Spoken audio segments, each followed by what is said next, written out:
नमस्कार, बहुत स्वागत है आप सबका। मैं हूं पुनीत पाठक और आप देख रहे हैं मेरा मध्य प्रदेश। मध्य प्रदेश की दिन भर की बड़ी खबरें विस्तार से दिखाते हैं। शुरुआत करते हैं एक अहम खबर के साथ में। सबसे पहले उस अभियान की चर्चा जो सारे देश में इस वक्त तैयारी के तौर पर दिख रहा है, उसी को लेकर मुख्यमंत्री शिवराज सिंह चौहान ने भी आज राष्ट्रीय स्वास्थ्य मिशन भवन का लोकार्पण किया और तैयारियों का जायजा लेने के लिए एक समीक्षा भी की। कलेक्टर्स और कमिश्नर के साथ में एक वीडियो कॉन्फ्रेंसिंग की। 16 जनवरी से जो देश का सबसे बड़ा टीकाकरण अभियान है, इसकी तैयारियों को परखा। सीएम शिवराज सिंह ने कहा कि 16 जनवरी को सुबह 9 बजे प्रदेश में एक साथ टीकाकरण अभियान शुरू होगा। कलेक्टर ये कोशिश करें कि पहला टीका किसी सफाई कर्मचारी को लगाया जाए। उन्होंने कहा कि फ्रंट लाइन वर्कर्स जैसे पुलिसकर्मी, राजस्व अमला सुरक्षित होना जरूरी है। सीएम शिवराज ने धर्म गुरुओं से अपील की कि वो स्थानीय स्तर पर जिला प्रशासन के टीकाकरण की प्राथमिकताओं की जानकारी आम जनों को दें। सीएम शिवराज सिंह ने टीकाकरण अभियान के लिए प्रधानमंत्री मोदी को बधाई देते हुए उन्हें एक दूरदर्शी नेता बताया। मुख्यमंत्री ने कहा कि वैक्सीन संजीवनी बूटी है, लेकिन फिलहाल सतर्क और सावधान रहना जरूरत है।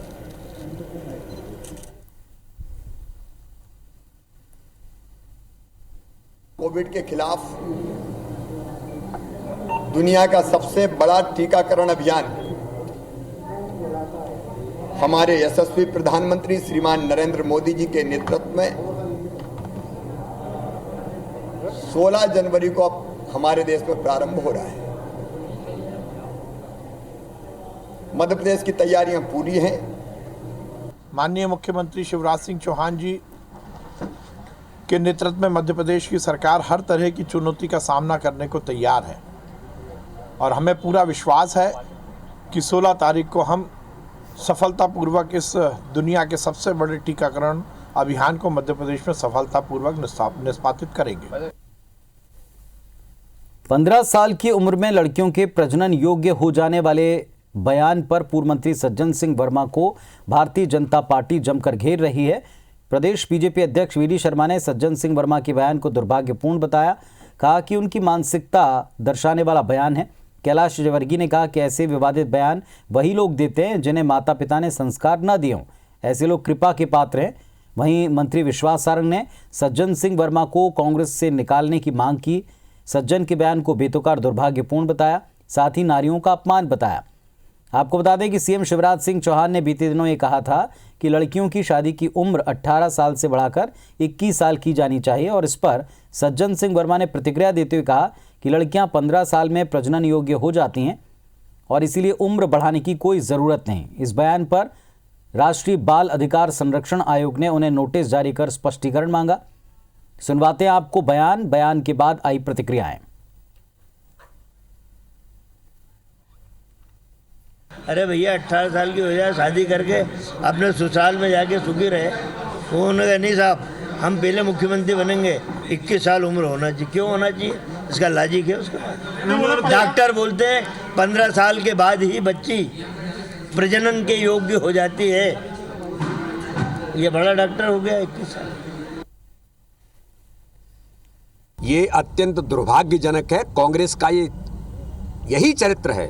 इस प्रकार के शब्दों का उपयोग करना अत्यंत दुर्भाग्यजनक है और मैं इसकी कड़ी आलोचना करता हूं। अब ऐसे लोग तो कुछ ही बोल सकते हैं। आपने और भी देखा होगा पहले क्या क्या बोला है, तो इन शब्दावलियों का उपयोग कांग्रेस के लोग ही कर सकते हैं। अब संस्कार उनके माँ बाप ने अगर नहीं दिए तो वो बेचारे कृपा के पात्र हैं, उनके ऊपर दया करना चाहिए। तो उसके ऊपर कोई, अब उनको माँ बाप ही ऐसे मिले तो कोई क्या कर सकता है। सज्जन सिंह वर्मा जी का बयान बहुत बेतुका भी है, दुर्भाग्यपूर्ण भी है। ये बयान पूरी तरह इटली की संस्कृति को स्थापित करता है, क्योंकि हिंदुस्तान में तो इस तरह की बेहुदा भाषा का उपयोग नहीं होता। और सबसे महत्वपूर्ण है, नारी जगत का अपमान है। किसानों के समर्थन में कांग्रेस ने भाजपा सरकार के खिलाफ बड़ा मोर्चा खोलने का ऐलान किया। दरअसल कांग्रेस 20 जनवरी को हजारों किसानों के साथ मुरैना में खाट महापंचायत करने वाली है। खाट महापंचायत में कमलनाथ, दिग्विजय सिंह, अरुण यादव शामिल होंगे। कांग्रेस की सीनियर विधायक पीसी शर्मा ने IBC 24 से खास बातचीत में कहा कि कांग्रेस हजारों किसानों के साथ मुरैना से दिल्ली का घेराव करने रवाना होगी। उनसे बातचीत की हमारे सहयोगी ने। कांग्रेस किसानों के समर्थन में मोदी सरकार के खिलाफ एक बड़ा हल्ला बोलने जा रही है। 20 जनवरी को मध्य प्रदेश कांग्रेस कमलनाथ के नेतृत्व में मुरैना में एक बड़ा कार्यक्रम करने जा रही है और सीधे वहीं से दिल्ली का घेराव होगा। खाट पंचायत लगेगी। सर, खाट पर महापंचायत लगाने की तैयारी है मुरैना में। क्या किस तरीके की रणनीति बनाई जा रही है? रणनीति केवल ये है कि मुरैना जो बॉर्डर पे है इस समय, वहाँ पर किसान इकट्ठे होंगे और कांग्रेस जन भी इकट्ठे होंगे। बड़े नेता कमलनाथ जी, देवेंद्र सिंह जी पहुँचेंगे और जो 3 कानून वापस लेने की बात है, काले कानून, वो किसानों के समर्थन में वो बातचीत की जाएगी और लोगों को बताया जाएगा कि इसमें क्या क्या नुकसान है इन काले कानूनों से, वो किस तरह से उनके बच्चों का भविष्य ध्वस्त हो जाएगा। इस बारे में पूरी चर्चा होगी। सर, क्या टारगेट दिया गया है? आपके तमाम जो बड़े नेता हैं, किस तरीके से वहाँ पहुँचना है? खाट जो पंचायत लगनी है, कितनी खाटें होंगी, कितने किसान होंगे, पूरे प्रदेश से कांग्रेस के लोग होंगे और किस तरीके से घेराव होगा? नहीं, निश्चित तौर पर पूरे कांग्रेस जन भी पहुँचेंगे, वरिष्ठ नेता भी पहुँचेंगे और जो किसान हैं पूरे आसपास के इलाकों के, ग्वालियर चंबल, वो सब इकट्ठे होंगे। शिवराज सरकार है मध्य प्रदेश में, क्या मंजूरी मिल गई है? ये खाट की जो बात की है, तो कुल मिला के अब किसान, चाहे दिल्ली की मोदी सरकार हो या मध्य प्रदेश की शिवराज सरकार हो, इनकी खाट खड़ी करने के लिए ये खाट आंदोलन है। चलिए, 20 जनवरी को खाट महापंचायत कांग्रेस पार्टी करने जा रही है और पीसी शर्मा है, कांग्रेस के सीनियर लीडर हैं। सीधे तौर पर कहना है कि किसानों के समर्थन में ये आंदोलन होगा। इसकी जिम्मेदारी, इसका नेतृत्व कमलनाथ और दिग्विजय सिंह करेंगे और सीधे तौर पर इनका ये भी कहना है कि इस खाट पंचायत के जरिए बीजेपी की खाट खड़ी करने की कोशिश में कांग्रेस है। कैमरामैन राहुल सिंह के साथ नवीन सिंह, IBC 24 भोपाल। मध्य प्रदेश में कांग्रेस के क्षत्रप और पूर्व मंत्री अपने अपने क्षेत्रों में किसान को आंदोलित कर रहे हैं। मालवा निमाड़ अंचल में पूर्व प्रदेश कांग्रेस अध्यक्ष अरुण यादव, पूर्व मंत्री सज्जन सिंह वर्मा ट्रैक्टर रैलियां और किसान सम्मेलन कर रहे हैं, तो महेश्वर में पूर्व मंत्री विजयलक्ष्मी साधो कृषि कानून के खिलाफ आंदोलन कर रहे हैं। विंध्य क्षेत्र में पूर्व नेता प्रतिपक्ष अजय सिंह ने आंदोलन का जिम्मा संभाला है। ग्वालियर चंबल संभाग में कांग्रेस के वरिष्ठ विधायक डॉक्टर गोविंद सिंह और युवा विधायक प्रवीण पाठक ने कमान संभाल रखी है। कांग्रेस के लिए खुशी की बात यह कि आंदोलन में जमकर भीड़ उमड़ रही है, जो कि राज्य सरकार और बीजेपी दोनों के लिए चिंता की बात है। हालांकि बीजेपी ने इसी बहाने एक बार फिर कांग्रेस पर आरोप लगाए हैं गुटबाजी को लेकर। इधर कांग्रेस प्रदेश स्तरीय आंदोलन का प्लान तैयार कर चुकी है। कांग्रेस ने कृषि कानून के विरोध में 23 जनवरी को राजभवन घेराव का ऐलान किया है। पूरी कांग्रेस किसानों के साथ है। पूरे देश के साथ साथ मध्य प्रदेश की कांग्रेस भी किसानों का समर्थन कर रही है।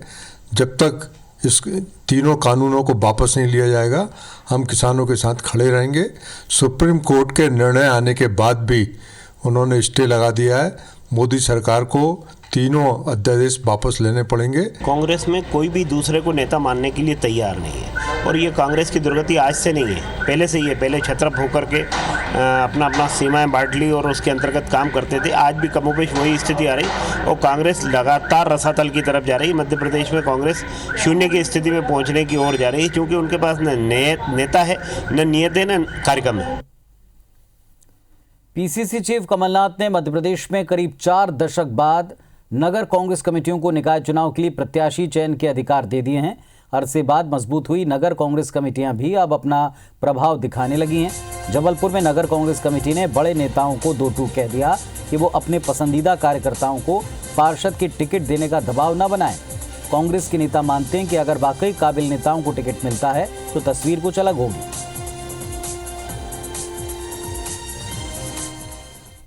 एक लंबे समय के बाद, लगभग 40 साल के बाद हमारे माननीय प्रदेश अध्यक्ष कमलनाथ जी ने ये अवसर जिला चयन समिति बना के अवसर दिया कि शहर के लोग ही शहर की टिकट तय करें।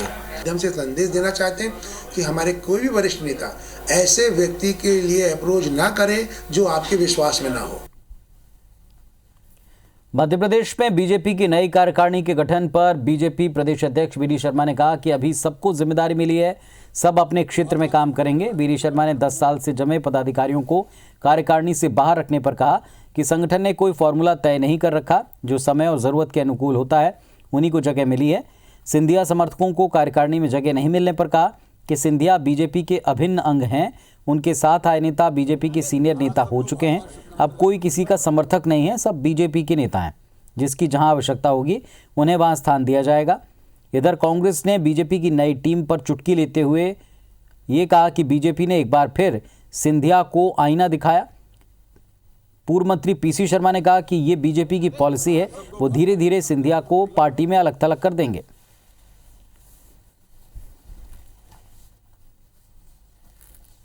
सिंधिया जी भारतीय जनता पार्टी के अभिन्न अंग हैं, सम्मानीय राज्यसभा के सदस्य हैं। उनके साथ जो मित्र आए वो तो भाजपा के वरिष्ठ लोग हो गए हैं, तो उनमें से भी कौन कहाँ सब अब भाजपा है, कोई व्यक्ति नहीं है किसी का। तो भारतीय जनता पार्टी में जो आवश्यकता है वो निर्णय भाजपा करती है और आगे भी करेगी। और भारतीय जनता पार्टी जितना भी हो सकेगा सिंधिया जी को धीरे धीरे अलग इसी तरह से करती जाएगी। एक तरह से कहना चाहिए क्वारंटाइन कर देगी, ये इन लोगों की पॉलिसी होती है। पूर्व में भी जितने लोग गए भारतीय जनता पार्टी में, चाहे वो लक्ष्मण सिंह जी गए या राकेश चतुर्वेदी और जितने भी गए, उन सबका हश्र हमने देखा है। तो कांग्रेस पार्टी कहती है कि पहले जो लोग भाजपा में गए उनका हश्र हमने देखा है। ये भाजपा की पॉलिसी रही है कि वो कांग्रेस से या किसी अन्य दल से आए नेताओं को कैसे धीरे धीरे करके साइडलाइन करती है। दूसरी तरफ भारतीय जनता पार्टी की वीडी शर्मा की नई प्रदेश इकाई पर खुद प्रदेश अध्यक्ष ने बात साफ की कि जब जिसकी ज़रूरत होती है उसका वहां पार्टी इस्तेमाल करती है। और अब कोई सिंधिया समर्थक या किसी अन्य नेता का समर्थक नहीं, सबके सब बीजेपी के कार्यकर्ता हैं और सिंधिया पार्टी के अभिन्न अंग हैं। कांग्रेस पार्टी ने सिंधिया को लेकर के कटाक्ष किया, तो भारतीय जनता पार्टी ने उत्तर में यही कहा कि ये भारतीय जनता पार्टी की रीति नीति है कि वो कैसे अपने लोगों को वक्त और ज़रूरत के मुताबिक जिम्मेदारियां देती है।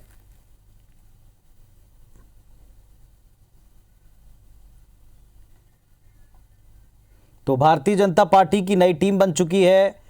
तकरीबन 6 साल के बाद में ये ऐलान हुआ है, घोषणा हुई है और इसके बाद में अब सिंधिया के समर्थक इस टीम का हिस्सा न होने पर कांग्रेस ने कटाक्ष किया और बीजेपी कहती कि ये संतुलन है, वक्त की ज़रूरत है। दुर्गेश केसवानी साहब भारतीय जनता पार्टी से और जेपी धनोपिया कांग्रेस पार्टी की तरफ से हमारे साथ में इस विषय पर चर्चा के लिए जुड़ गए। आप दोनों का स्वागत है। पहले केसवानी साहब आप ही से पूछेंगे, जो नई टीम बनी है उसमें सिंधिया समर्थक नहीं है, कांग्रेस तंज कस रही है कि ये भाजपा की पॉलिसी है, धीरे धीरे करके बड़े नेताओं को अलग कर देंगे। देखिए, कांग्रेस का काम सिर्फ और सिर्फ आरोप लगाना ही है और वो अपना काम कर रहे हैं। जैसा माननीय प्रदेश अध्यक्ष वीडी शर्मा जी ने कहा कि अब वो भाजपा के अभिन्न अंग हैं, तो अंग हैं उसमें पूरे भाजपा में। और मैं आपको पुनीत जी बहुत सरल भाषा में कोई चीज समझाऊं, अगर दूध में जब शक्कर मिलाई जाती है तो दूध शक्कर मिल जाती है, वैसे ही सिंधिया जी अब भाजपा के वरिष्ठ नेता हैं। कोई भी अब समर्थक नहीं है। अब हमारा पार्टी संगठन आधारित पार्टी और संगठन हमारा प्रदेश अध्यक्ष जी जो नेतृत्व हमारा तय करेगा, प्रदेश नेतृत्व तय करेगा, प्रत्येक कार्यकर्ता उसका अक्षरशः पालन करेगा। हमारे हमारे हमारे अध्यक्ष जी ने स्पष्ट कर दिया इस चीज को कि अब कोई वो नहीं है कि कोई गुट या उसकी गुटों की जो काम होता है वो कांग्रेस का होता है। भारतीय जनता पार्टी का प्रत्येक कार्यकर्ता निष्ठावान कार्यकर्ता है। हमारा संगठन अपने अपने सभी कार्यकर्ताओं को समय समय पर दायित्व देता रहता है। जिनको पार्टी को उचित लगेगा उस कार्यकर्ता को दायित्व दिया जाएगा। जिस कार्यकर्ता को जहां इस्तेमाल करना है हमारा संगठन बखूबी जानता है कि हमसे अगर जरी बिछवानी, आज मेरे जैसे छोटे कार्यकर्ता को जब पार्टी ने मेरे को ये जवाबदारी दी है कि मैं आपके समक्ष अपनी बात कहूं, पार्टी की रीति नीति की बात कर सकूं, तो मैं वो दायित्व निभा रहा हूं अपना। चलिए, सुन रहे हैं धनोपिया जी आपको। धनोपिया जी, दूध में शक्कर की तरह मिल चुका है सिंधिया का पूरा खेमा। क्यों लगता है कांग्रेस पार्टी को कि उनके साथ कुछ अलग बर्ताव हो रहा है? नहीं पाठक जी, दो बातें रही हैं इसके अंदर। एक बात तो ये महत्वपूर्ण रही है कि सिंधिया जी के जो लोग हैं वो भारतीय जनता पार्टी भले ही कुछ कहती रहे, वो मिलावटी लोग हैं, उनको उन्होंने दूर रखा है। अभी संगठन में उन्होंने अपने ही लोगों को लिया है, जो भाजपा के शुद्ध भाजपाई लोग हैं, जो खाटी भाजपाई है, संघ भूमि के लोग हैं, उन्हीं को लिया है। ये हमारे लिए भी अच्छी बात है कि उन्होंने मिलावट को दूर रखा है, विशेष से आईना दिखाया है, सारी बात है। लेकिन सौदे की सरकार है।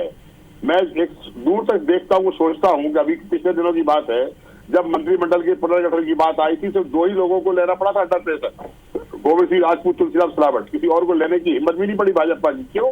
कि भारतीय जनता पार्टी में असंतोष के स्वर बहुत ज्यादा तेजी से बढ़ रहे हैं।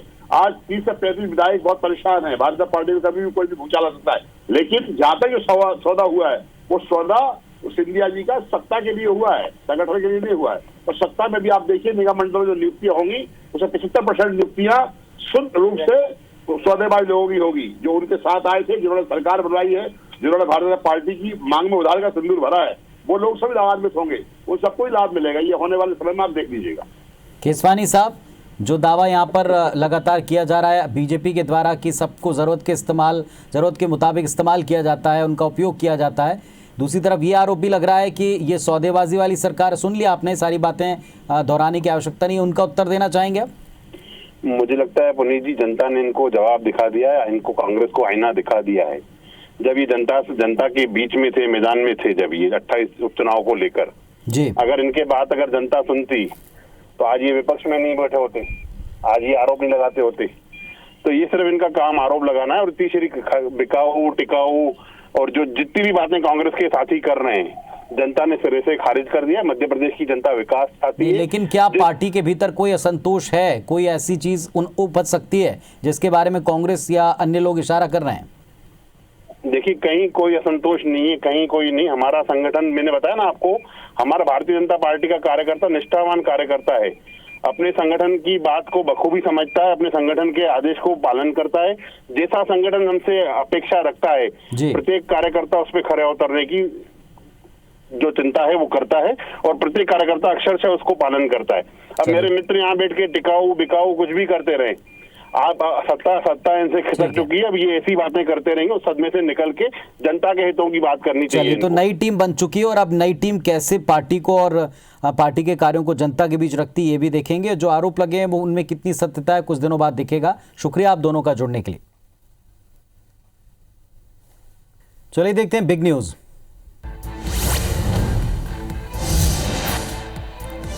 केंद्रीय स्वास्थ्य मंत्रालय ने बताया कि भारत में लगातार 7 दिनों से रोजाना कोविड-19 के 20,000 से कम नए मामले सामने आ रहे हैं।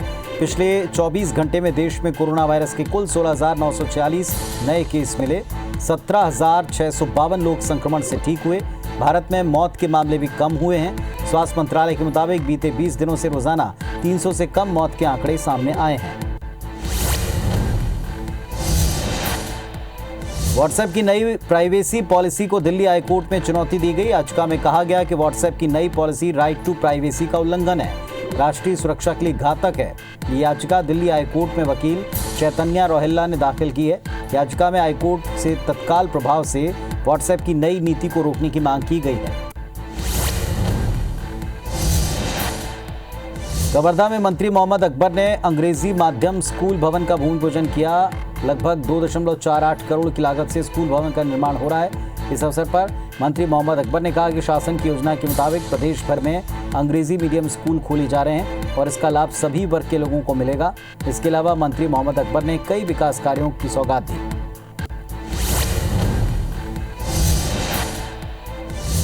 मुख्यमंत्री शिवराज सिंह चौहान के निर्देश के बाद आबकारी विभाग की टीम एक्शन में है। भोपाल में शराब फैक्ट्रियों पर कार्रवाई कर आबकारी विभाग ने लाखों रुपए की अवैध शराब नष्ट की। जिले के कई गांवों में अवैध शराब की अवैध फैक्ट्रियां संचालित थीं। 10 गांवों में आबकारी और पुलिस की टीम ने दबिश दी। मुरैना में जहरीली शराब पीने से अब तक 24 लोगों की जान गई है।